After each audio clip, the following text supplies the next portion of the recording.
Hi guys, it's me, just Anderson again, and for this video that I will be dedicating to my birthday month in June of 2026, I shall be talking about the next movie that's in line in my Street Fighter movie collection.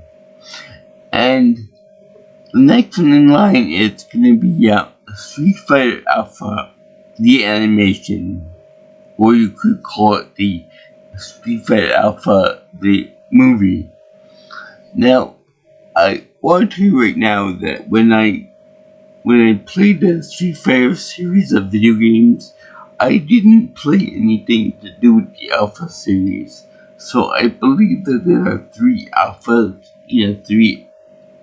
games in the Alpha series. So there are some characters that I don't know about. Like, for example, I never played as Birdie or Sakura. So, those characters, as well as a few others, like, poor Denebiki, will be, kind of foreign to me, so I don't know anything about them. I like the movesets from the cartoon, but, for example, I don't know who that character is that Birdie was talking to shit to in the Street Fighter arena, or whatever the case is, in the movie. So I don't know who that guy is, and I don't know who the character Rose is either. The best Rose character I can think of is from Titanic, and you know how she did Jack dirty in the movie. I'm talking about the end. I'm talking about the end in that too. I'm not talking about anything in the car or anything like that. So anyway, this movie is actually pretty good. Even though there's a trope at the end of it that I really don't like too much. And I've seen that in multiple games and anime, so I think it's kind of recycled, kind of stupid at this point. But anyway, in the beginning, you see, this is supposed to be like a 10th anniversary for when the original Street Fighter came out in 89. So in other words, this movie came out in 99, like right before the millennium began, which is fine and dandy. Which also means that all of the previous cartoons in the series and movies in the series are null and void. So no Street Fighter 95, no Street Fighter 2 the animation, because nobody knows anything else about each other as far as character development and stuff goes. So, for example, in the movie Street Fighter 2, there was a very M Bison sent the character of Vega to take care of Chun-Li, and Chun-Li kicked his little ass.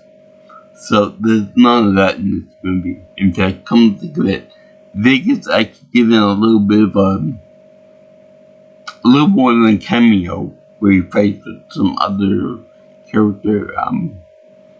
I don't even think that they gave the other character a name, but they definitely give him a voice actor. And they have fighting like a underground street or tournament of sorts. Also, for the same matter, I actually wonder if the character of Chun is actually a real thing in the Street Fighter canon, besides the cartoon. Because I think that they just made up the character for just this they made him just this movie, and I don't think he did it in the game, but I don't know about that for sure. He reminded me of like Sora from Kingdom Hearts. So anyway, I'll get to him whenever I get to him. He's along with the same trope idea as the other one, as the other thing that I don't like in this one. I like Chun, by the way, but I just like the trope that he's attached to, quite literally in this case. So anyway, we have this fight in which with the there's a crime going on the street, obviously near docks, and this character that we all know and love as Ryu. I can't do the Japanese pronunciation, so Ryu is over there fighting crime, and then this character, Miss Chun-Li, and yes, I do have two of these little figurines, and I have most of the characters in the Street Fighter series of this, so yeah. It's going to be fun. I have most of them. But I don't have like a Kuma, but I do have Bison. Bison's not featured in this movie though, unfortunately. Mr. Of course. No, he's not in here, unfortunately. Neither is Blanca either, or Dulcine or E Honda. It's just rather unfortunate, I feel. You know, how can you call yourself a Street Fighter movie without having the main cast there? Hell, Guile's not even in the movie. Unless you count the zombie soldier that looks awful like a combination of Guile and Bison together. But whatever. So anyway, they have Ryu here fighting a bunch of street thugs. And then Chun-Li and Levi Sakura over there ogling him like a bunch of schoolgirls. Which is funny because Sakura is actually a schoolgirl. And Levi, we see that she has red panties for some reason. I have no idea why it was important for the animation people to make that clear to us, but after almost getting assaulted by two men whores, they killed them off for some reason. Again, I'm screenshot. I only lost it 2 seconds, but still, why do we need to know that? After Ken comes in and rescues them, which, speaking of which, Ken Master in this movie is voiced by Steve Bloom. The legendary Steve Bloom voice actor that voiced Tom from Toonami, as well as Steve Rogers from The Big O, as well as the main character from Omega Boost, among several other anime and cartoon voices. So he's a big guy, and I think there were some other people in this movie that were voiced with other people that were known for other stuff, but to be honest with you, I can't remember their names of their works. But they do sound kind of familiar, so I'll give that. Plus, the character of Chun is actually voiced by a woman too, so that's pretty neat. So anyway, they have Chun-Li and the others ogling Ryu as being like who is that mysterious man who took down these thugs by himself? Isn't that Ryu that took down Sagat years ago? The Muay Thai martial artist. I'm not a fan of Muay Thai anyway, but I'm just saying they make a big deal out of pointing at one specific thing about him. So they talk about that about him as if that's his own one accomplishment so far. That's something I also like to, is that whenever they refer to somebody else as being known for this one thing, and they repeat that one thing several times over. So, one thing if you notice about Chun-Li is that she has a very distinctive outfit. You know, a modified Qi-Pao or Chongzhen, however you pronounce it. And I'm glad that in this movie she actually does work for Interpol, and she does change her outfit to be more appropriate to being in a work setting. So that's pretty fun. That's pretty nice. Whereas in the other previous iterations of the character, they always had her being in this Qi-Pao outfit, complete with the spike bracelets. Oh, so sexy! The spike bracelets, 24 hours a day, and that was actually really funny. Like, we know the character, we know her hair buttons, and we know her other buttons too. And you know, she doesn't need to identify herself all the time in that outfit. It's like saying like, you know, here I am. I'm Chun-Li. Yatta! I did it. You know, that type of thing. You know, the audience is not stupid. They know that this character from the games and from other anime works. So anyway, they show her there and in her outfit on.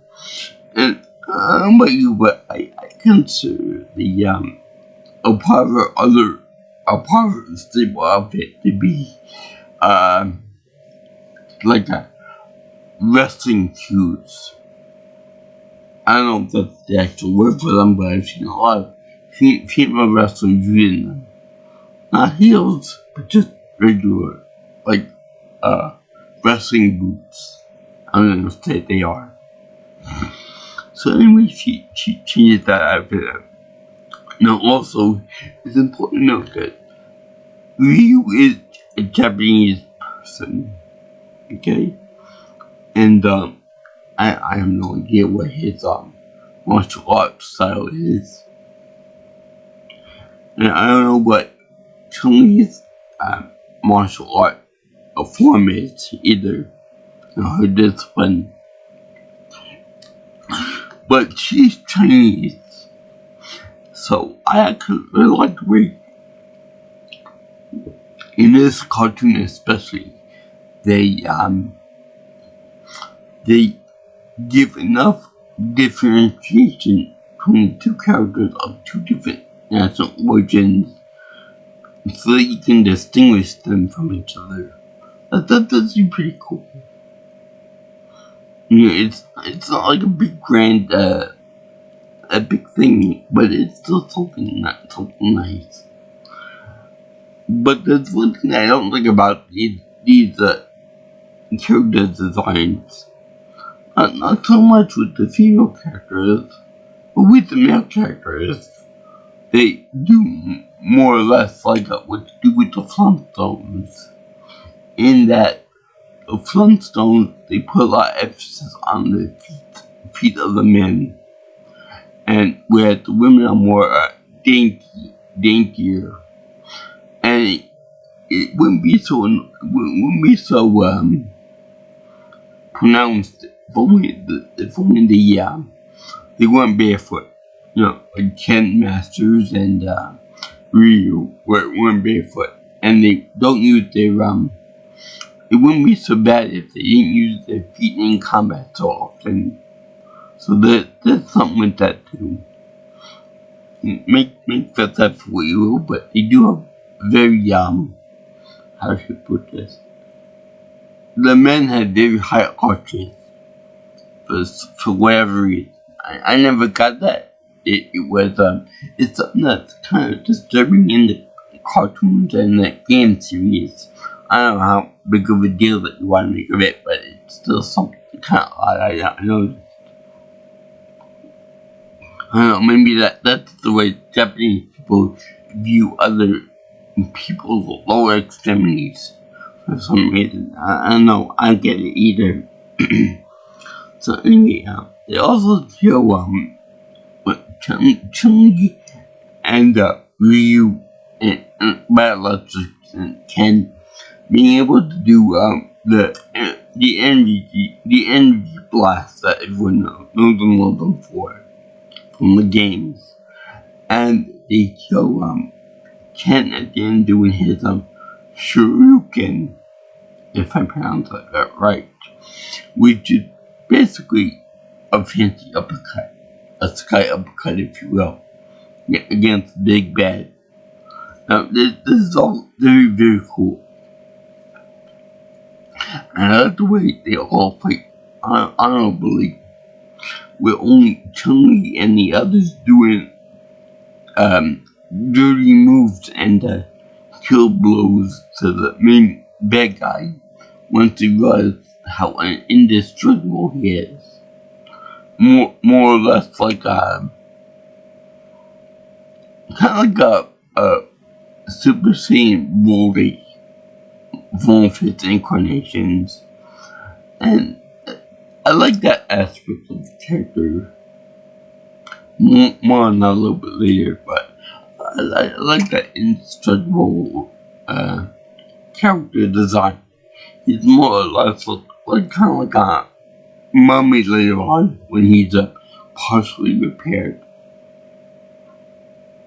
So anyway, you see him doing this, and we also see that Ken's got, not Ken, not the other guy, Ryu's got a brother, a hidden brother, that nobody ever talked about, nobody ever mentioned for this one particular movie. And it's kind of weird seeing that he was brothers with Ryu and whatever. And we keeps calling him Big Brother, Big Brother, Big Brother. Kind of like when I say to my father and call him Birthday Boy in front of people at the casino. And that's so funny because at one point I actually called him Birthday Boy so many times it made people laugh so hard that one woman actually said that I just pissed my diaper. So anyway, they have this kid that's always like saying, you're my big brother, and that mama wanted me to be a fighter and all this, and play with you and all that stuff. And that was before she died. It's still unknown to me if the kid Chun was actually his real brother, or if it was just a machination from the bad guy at the end, which I'll get to in a moment. So yeah, why don't you guys comment on that below if you know the true answer to that. So anyway, they have later on they have Kuma there, which I never fought against Kuma in the game. I know that he's a big deal in the game. He's supposedly like, what would happen if Ryu trained and let the Dark Kado take over his body to become an evil entity, and basically he's more badass than Bison is. He's like the pure evil essence of Ryu's combat style. So all during the movie, he's every time he fights, he's trying to fight against this Dark Kado. Like the best way I can put it is Sentry versus the Void, fighting in the mind of the Sentry character, in which he's always constantly fighting to make sure the bad entity doesn't take over his body. So anyway, that's pretty fascinating. And eventually it seems like he's about to collapse into the black hole of darkness, but then he ends up not doing that and become good again. And he swears that he's never gonna use the Dark Kado again, which everyone wondered why it's considered the Dark Kado rather than the Hadouken, unless maybe the Hadouken is basically an attack and the Hado is the name of the power that feeds the Hadouken. So, in case he meets with this guy, this badass guy in like a valley of how should I put this? Like it looks like a spiritual thing about like fallen enemies and all that, but to me it looks like one the line of the intestines. And number two, it looks like a field of those combat dummies that you always see people fighting with and breaking on purpose and all that stuff. So he said, he said, Kuma, answer me this, riddle me this. Do you have a son? And so Kuma said in a deep, menacing, overpowering voice, he said, wherever I go, I walk alone. Wherever I fight alone. To which I say, which I would play the song for Boulevard of Broken Dreams. That would have been funny if they put that in there, but I guess not. By the way, the subject is actually pretty good here, and the special effects and the sound effects are pretty good too.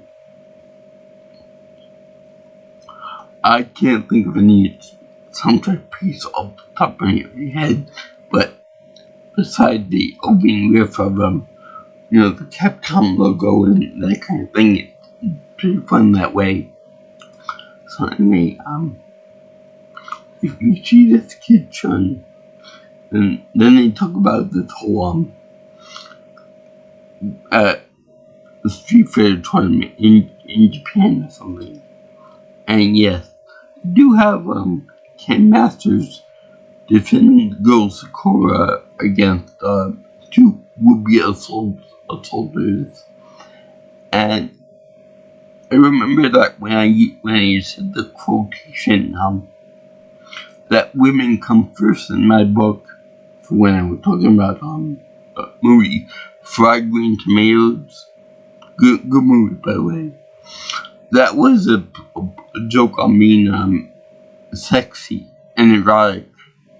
But in this one, this is actually the first time that I've ever heard that in another context. I spoke of my Ken. It's just funny. I don't think I got it from there. I think I was just doing it to be a smart ass with my own review. But it's funny to hear from there. Also, for the same matter, he said the word loser at the end of the movie too. So that's a very fun to know. Neat. So anyway, let's enter this tournament of power. So they have they had Vega fighting with somebody else on the thing. It's not important because the guy ends up dying anyway, losing to Vega and then falling off the edge of the ring. Which, okay, let's get this out of the way first. The ring that they put these people in is like a pillar, like suspended above the ground by one pillar, and then you got a platform on top of that, kind of like in Smash Brothers, but it's very unsafe. No professional or underground fighting ring would ever do anything like that, especially in an abandoned building. I get it, that's in the Street Fighter circuit, but still, it should be noted that most of what happened in the games are like in public areas and open areas with no like a hidden type platforms where you can fall your death. That'd be more of a Mortal Kombat type thing. or maybe dead alive or something around like that. So anyway, they show they had the first tournament with Vega and the other guy losing and fighting and losing and stuff. And we never hear from Vega again, so I'm assuming that he died later on in the show. But then we got Shun versus Zangief. Holy shit, so what in the hell did they do to Zangief? Okay. Now it's understood that I think that what's the name? Shun uses a brand of Brazilian Jiu-Jitsu, I think it is, where you can move like dance like movements that you can you can move around like a dance game. You can attack people and everything, and you can use their momentum against them. Throw them out of the ring and stuff like that. So you see Zangief being a big bruise of a guy, a huge guy, a big hombre, and you see Shun there, like a little kid like Sora, younger. You see him taking on this big brute and actually winning for the first couple seconds of it. And you see poor Zangief getting his face crushed in. You see him getting hit in the stomach area, all that stuff, and getting really trounced. But then you also see him bear hugging the kid and then doing one of his I guess suplexes on him and that kind of thing. Like Russian wrestling, you would do something like that. But the thing is that the face that they give Zangief is disturbing. It's something you might expect from Herbert the Pervert from Family Guy when we were younger. He looks awful. I swear to God, he looks like he's about to you the kid out of a sandwich or something, or far worse. Which is weird because that's not his face. That's not his permanent face. Like later on they show his face like as if like what the fuck just happened here? That type of thing. And it's a regular face. This one just like a mean face, like his front goes down here, his and it's just awful. Looks like a pedophile. So anyway, once Shun realized that, oh my god, this guy can break my neck or something, Ryu comes in and kicks him out of the way, and then Zangief goes slunk off somewhere. Now, we also get an introduction to one of the bad guys in the movie. I forgot his name, but for all intents and purposes, his name is Bully, because he's pretty much indestructible, very, very powerful, very destructive too. With the face of Liam Neeson in my head. And, it's big, serious type threat to everybody. We see also, he got like a biomechanical eyeball, which, like, when he analyzes the other fighters, it like pops out of his skull with weird sound effect. Very unbecoming of this serious type of threat. I think more of a Google AI type thing that you would expect from a real cartoon character. So anyway, what I don't like about this guy is that he uses that eyeball to analyze the moveset of everybody else, or all the other characters. then he feeds that knowledge and that information into into say the Mad Doctor's computer systems, which then in turn feed it directly by wires to the professor. Hence why I got my class here, because I love his look. I love the Mad Professor's look and his glasses in silhouette. It really reminded me of that guy from Sailor Moon did the silhouette with the bright glasses on, kind of like Melvin when he grows up. But anyway, I don't like this idea about this character that knows everybody else's movesets and can change them on the fly. We've seen this in many games, like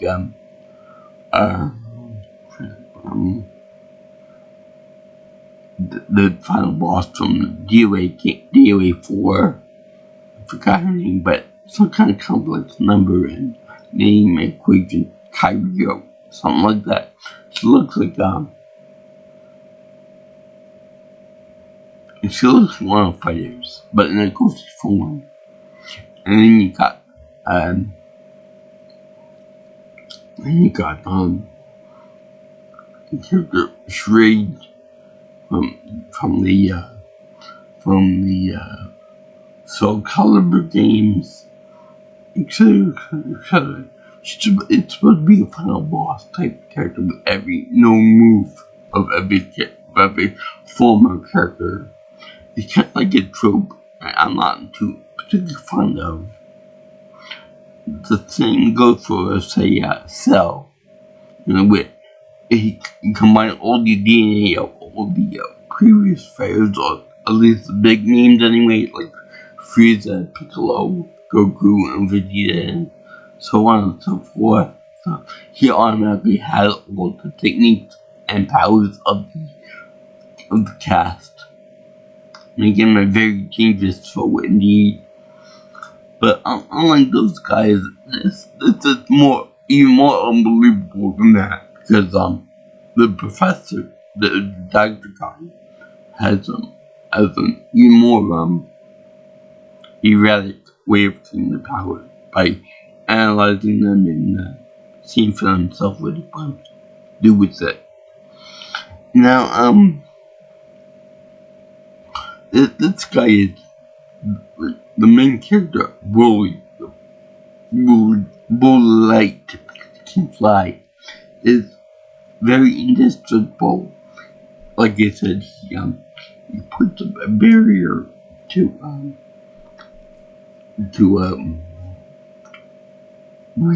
reuse Hadouken, and it's funny because it's like come at me, bro, come and get it, come and show me what you got.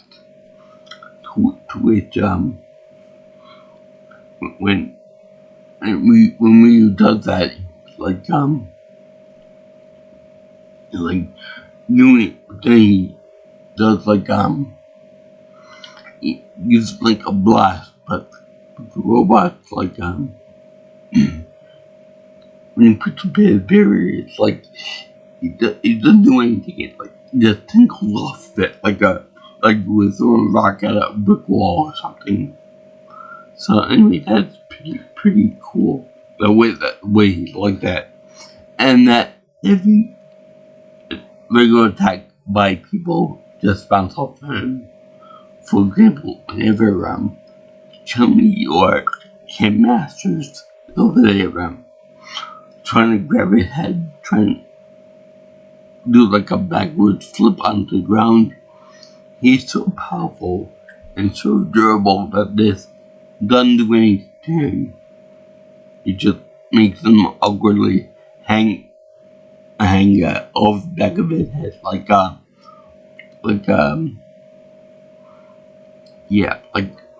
when Goku fought Broly for the first time, and Vegeta too, and he needed his neck, and it didn't do squat to him.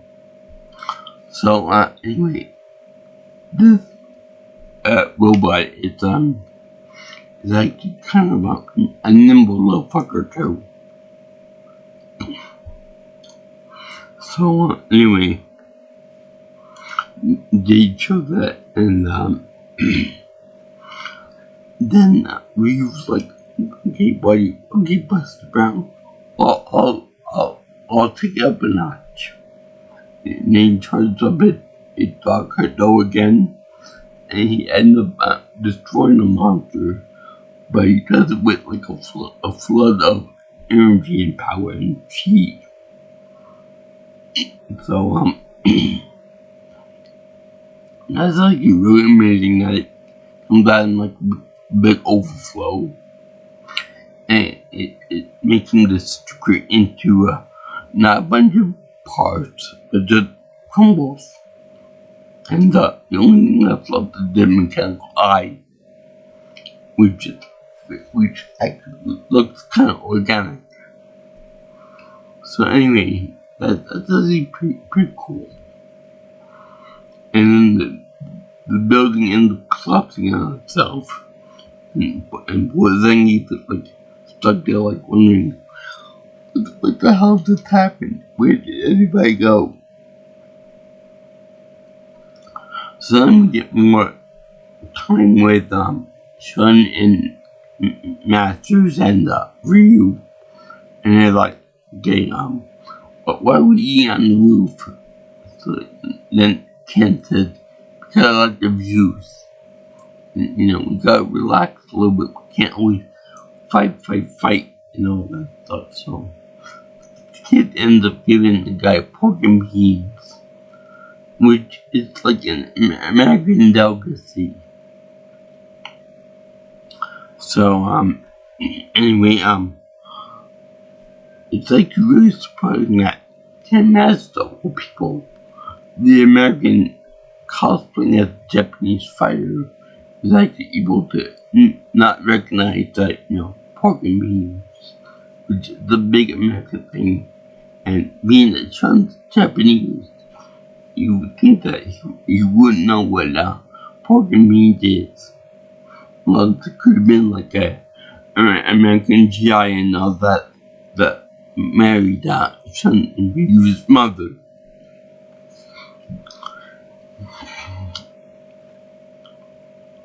So anyway, they show up.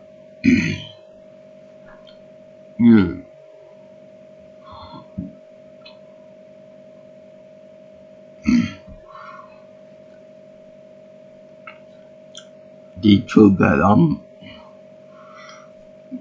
they have these little quality time moments with each other. So everyone is investigating, where this mumming creature thing, the robot, was from, and they also get invited to this special tournament. I should say the Cell Games, to the Southern Light, where they are invited by the Mad Doctor to perform for them and give like more fighters to his skill set. But in reality, he doesn't care about anybody else. He just wants to reuse Dark Kaido power set. Because that's like the ultimate power for him. Which begs the question, what do you think would happen if instead of Ryu going to this thing, if instead they had Akuma go there instead? Now that would be freaking amazing, because Akuma is like ultimate power, the ultimate evil power, like Dark Hadouken times 10. So if he were to go in there and the guy would absorb his power, that would be incredible. Okay? So in any case, I have Ryu and Chun-Li and everybody else go there, and they have Birdie there with some other people. With Dan Hibiki in the first round, and I feel so sorry for Dan Hibiki. I've heard that he's a joke character much like Mr. Sickness and Dragon Ball Z methods, and he can be seen very easily getting whomped by Birdie with his giant chains of death. And that's really funny because even when he's being tortured and when he's being stripped of his powers, they show Birdie with his chains still. I think that would be kind of like a thing for the Squid team to take away from him at first. The weapons. So anyway, they have him fighting with them being let away, never to be heard again till the end. And they show it being tortured and stuff by these people trying to get his fighting essence, much like the basketball in Space Jam. You touch it, your powers taken away, and you become a vegetable. Quite literally in this case, because every other person that was stabbed by the doctor ends up becoming like a person like with a lobotomy. And the sad thing is that there were 5 kids that also were stabbed out, including Chun. And they show Chun actually having like a flashback and nightmares from his previous self and all of that. And it's actually really horrible to see a little kid going through all that. But then they actually show that Chun is actually part of that big giant behemoth of a monster. And they do a good job with showing the bio horror of him being absorbed into him. Very similar to what they did with Majin Buu inside of his head.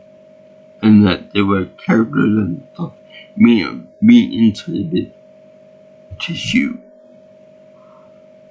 And then taunt the rest of the fighters.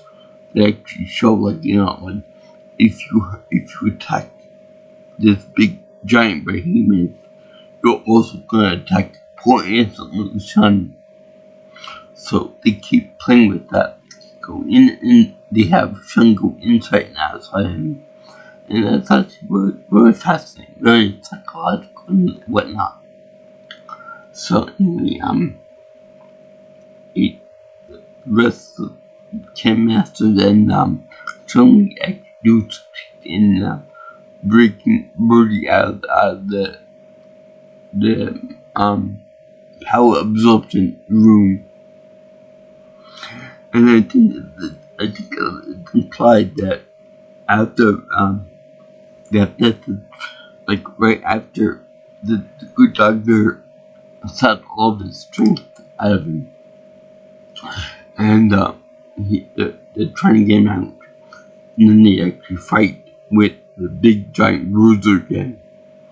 And it's actually really nice to see that this guy just like Xander Cage in Triple X movie had like a bandage over his eyes to give him more of a mummy type appearance. And it's actually real awesome. So anyway, I really like this fight because he does the mouth blast like a Dragon Ball Z villain would do, and that they also show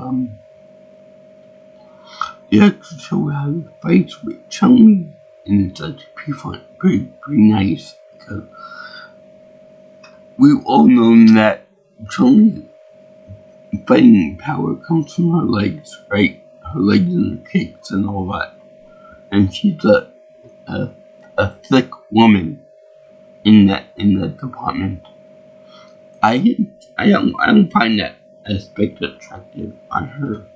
I just thought, pre-Asian woman and all that. But apparently, like, there's a big market for thick Asian women. So anyway, after she's doing the kicks and flips and stuff to this guy and trying to knock him over with her thick thighs, he actually grabs her by her legs and upside down, cracks open the wishbone, if you will, and you hear a big crack to where she's like, ah, and then he throws away. And then he has his hand come back like in a weird way, and then he heals himself. And it's very funny. I thought that was like a killing blow for her, because that's like her main thing, being her massive thunder thighs. But I guess not, because if you think about the degree to which he split them apart was actually not a killing blow. Like, it wouldn't break anything. I've seen people do yoga much more and spread the legs and cheeks more than that. So anyway, she got up and fought again.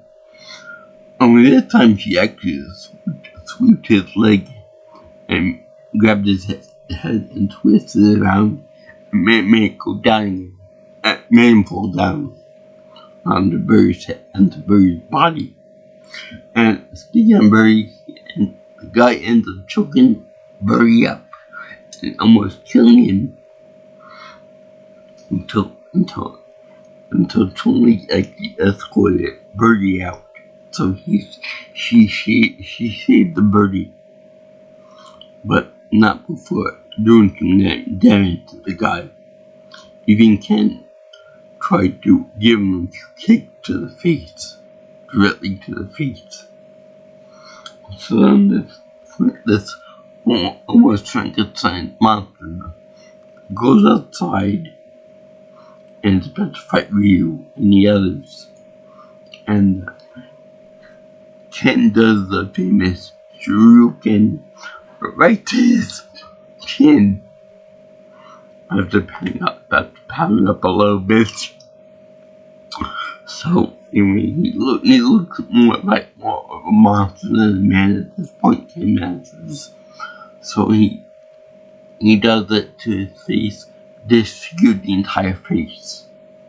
And this creature acting young absorbs everything, quite literally, and reforms his face back to the ugly one that it was.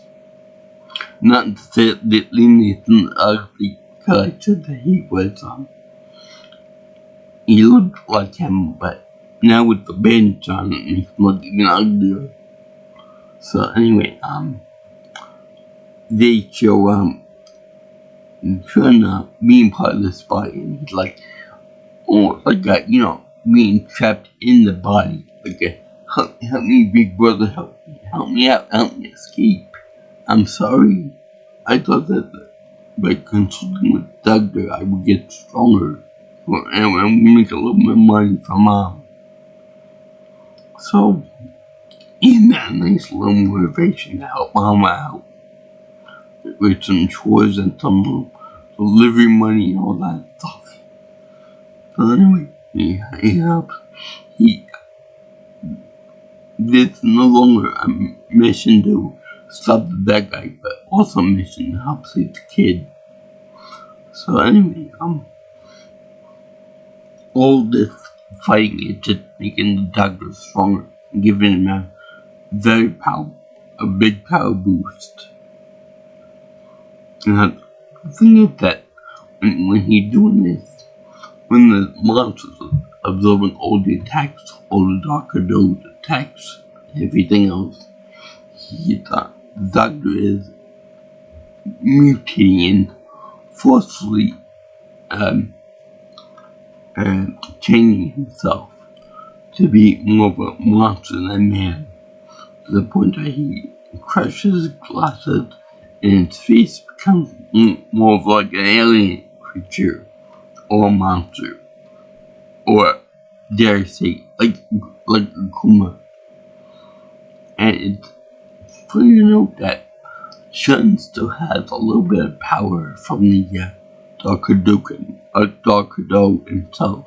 So I don't know if that was an implication that because Ryu shot the Hadouken at the monster at first, and then Shun developed that power for himself, or if it was a separate evolution type thing. But it was like pretty fun. It was like interesting to know that. I wonder if the monster could have absorbed the Dr. Do power from Shun to Ryu, or maybe it was just that Ryu was more of a tempered, more powerful version of Dr. Do than Shun was, than Shun had.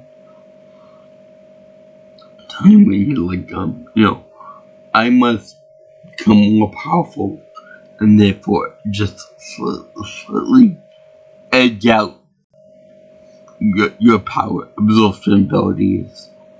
So he becomes really powerful, and he just barely glances the Dr. Do enough that he gets the power, but he doesn't end up going full to the dark side. So it's something like Mace Windu, in that Mace can become really powerful and embrace its anger and rage and everything, but he doesn't fall to the dark side completely. Anyway, he becomes really powerful. His features deform to be almost like Akuma, and then he ends up launching another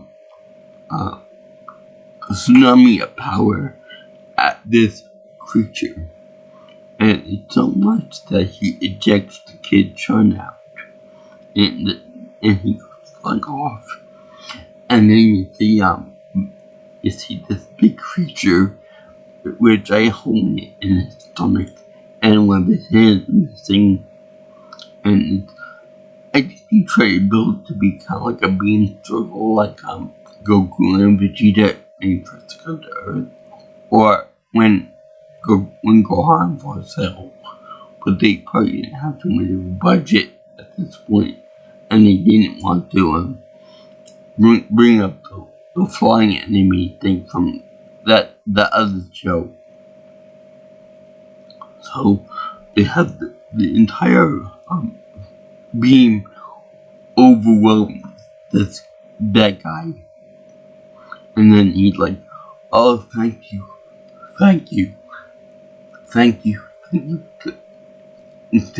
to Ryu for me the absorption of the Dr. Do power." So he thinks that he has mastery of the Dr. Do power, but meanwhile it's just a little fraction of what happens. And besides, Ryu and Akuma have spent years training and tempering and making the Dr. Do powerful. What this guy only got the power for like only 1 minute, and he thinks he can overcome everybody else.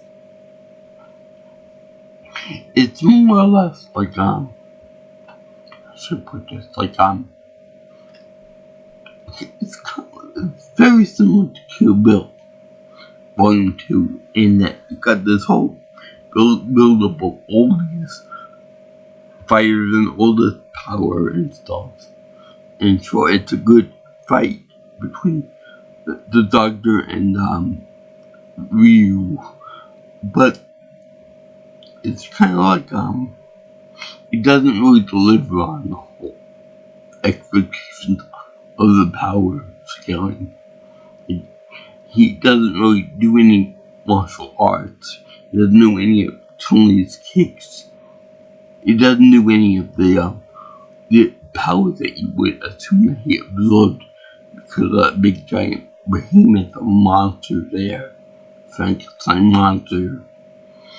So it's kind of like a waste of time to actually fight this guy, because all he does is just power back Dr. Do for himself.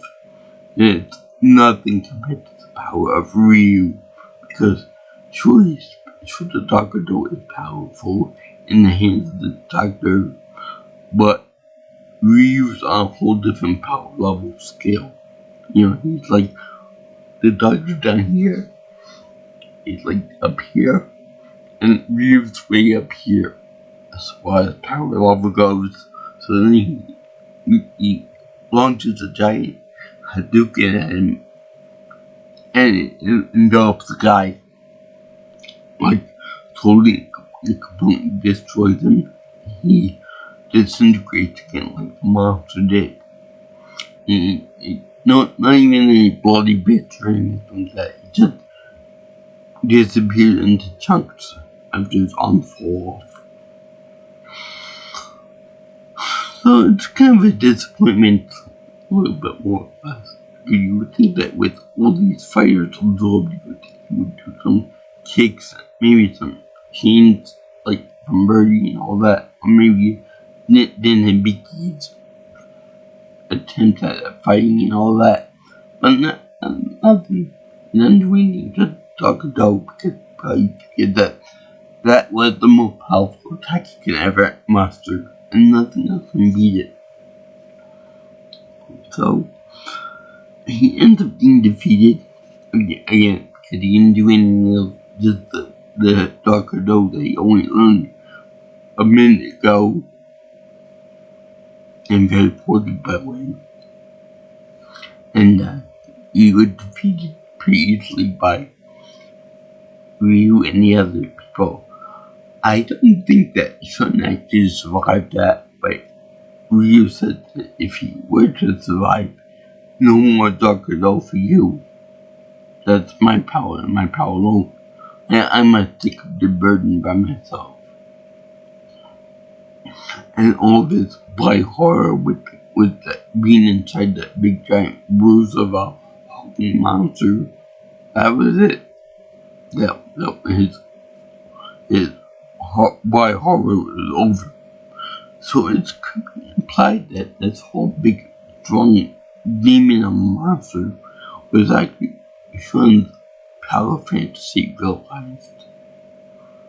Because of the Doctor, that he would give him the body of an indestructible beast, Frankenstein monster. In return, he would use that body to absorb the powers and abilities of the other fighters, and then he would use the power to defeat anybody left standing and conquer the world. And Bison too on top of that, and then Akuma. And I don't know, maybe we took on Shang Tsung for Mortal Kombat. So anyway, this is a cool movie. It was by horror. It was animation. It was very, very good. I ain't like the fact that the Doctor Doe and that anybody used kind of how to put this too clear, too transparent. Well, I remember that when they made the float, and when they actually shot it out, and when they actually had it going to the actual enemy, even in the game, it had a definite color to it. This one just looked like a big glass ball that they formed over their heads. And it was actually really nice to see all that. And I love to see Chun-Li. I love to see everybody over there. Ken Masters, and seeing Loser, and him actually cheering for Scar enough that they were out of danger. Everything else. By the way, when they went to Doctor's tournament, she had stayed behind. But she was implied to keep training and being like a little fangirl to Ryu. Much like Chun-Li, but someone can actually do more than Sakura could do in the Ryu. Yeah, I'll leave it at that. let your imagination won't on that. But I was like disappointed because they never actually show Sagat. They never show Vega again. They never show Blanca, Kyle, or Dawson, or Honda. Which is kind of a disappointment because I love those characters. Mainly, but I love the movie. It was a lot simpler than the other movies because there was so lots of a character roster, and there were no stupid moments where he said, quick change channel, or none of that stuff, or none of the when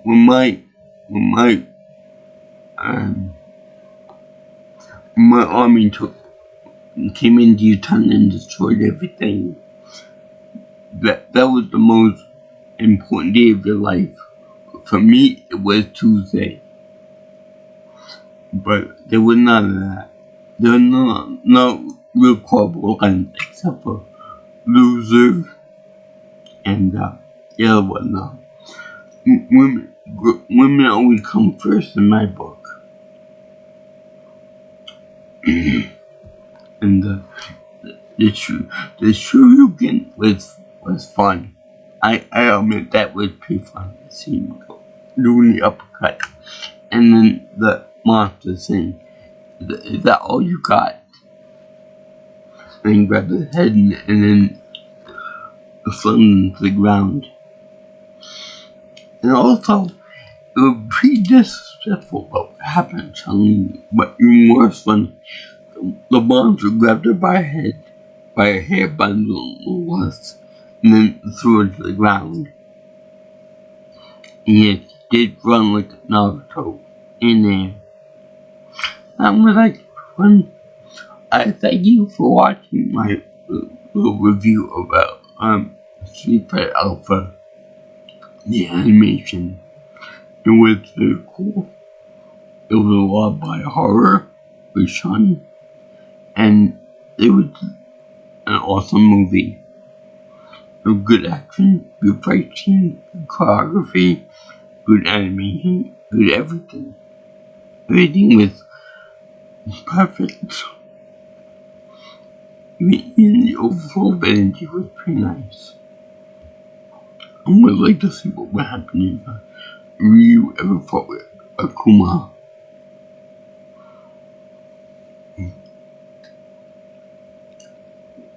And it does imply that he's so much more powerful than Ryu because he gave himself 100% due to the dark side. Anyway, he did this for my birthday month, 2026. In June 2026. And as you can imagine, he did this piece seal proof because everybody was fun, everybody was on par with their game counterparts. The fight was awesome, and I could definitely see the different fighting styles and different techniques present in there. From 90s Russian fighting to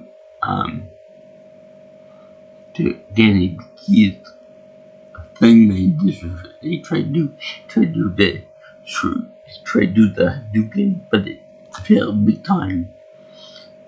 Burry's chain lasting, whatever you call it, with his big massive arms. And it was all very awesome. And then you had a zombie soldier in there. That was pretty nice, throwing knives. Let's see here, what else is there? Something was excellent as always. Everybody else was awesome too. And if you look what you see here, want to see more of my stuff, only like, comment, share, and subscribe on the channel. You can also comment for future stuff about my channel by calling or texting me at 61707-3707. And if you'd like, you can always follow me on Twitter or X at PNelsonPro. You can also get my email at jjsviewingchannel@gmail.com. So, I absolutely don't Street Fighter games or cartoons or media. I just found out that there's a Street Fighter cartoon series, like half-hour type TV shows. And let me know if you guys like that, would you recommend it to me?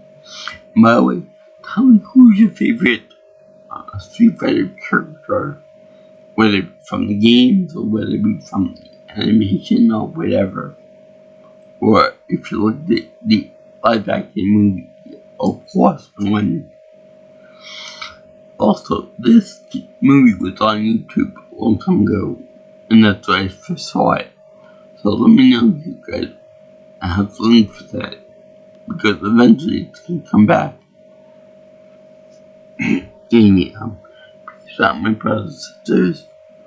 I'll see you in the next one, in the next video, all you girls and guys in Internet Land. Sayonara, Tata, and being said, and ha ha ha ha ha, Yeta.